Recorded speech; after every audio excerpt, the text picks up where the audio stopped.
Kita diskusi lebih lanjut tentang digital disruption. Semua hal nanti akan digantikan oleh robot. Apa yang bisa mekanik dan elektrik pasti diganti robot. Jadi manusia semuanya nanti bisa digantikan oleh AI.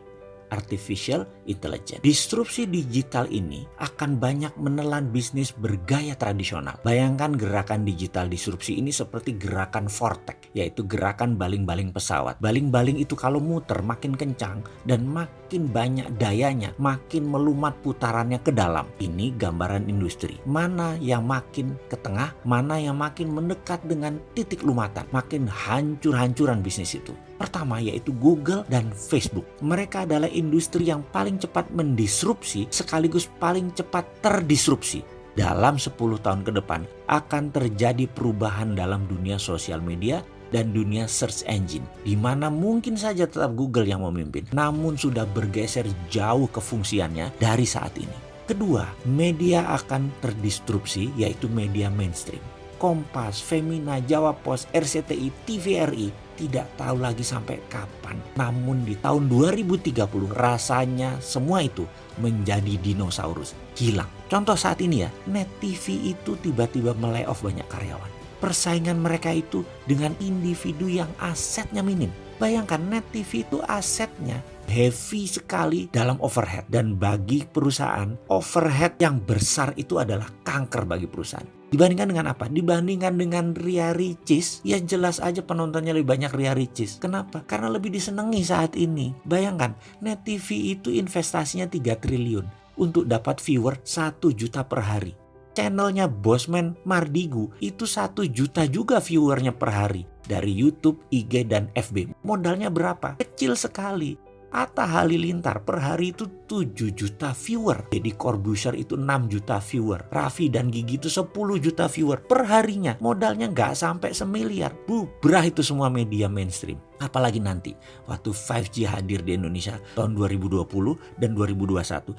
Generasi milenial dan generasi Z tidak nonton TV. Nontonnya semua berbasis internet.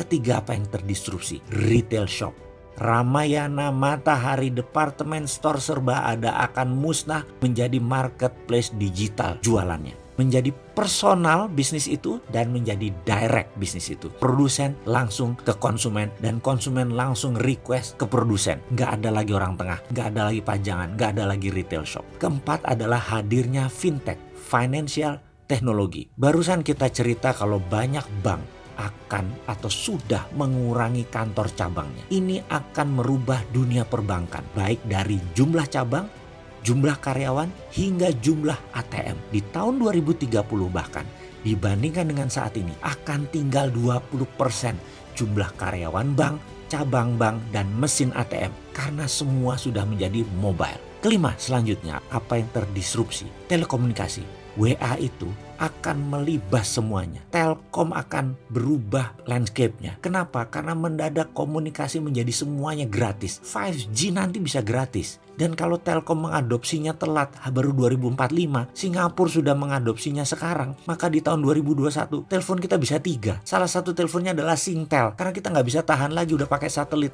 Semua wilayah Indonesia di cover dan gratis. Mampus itu Telkom. Tapi itu adalah bisnis yang terjadi bahwa telekomunikasi akan terdisrupt kalau tidak cepat-cepat melakukan perubahan game changing.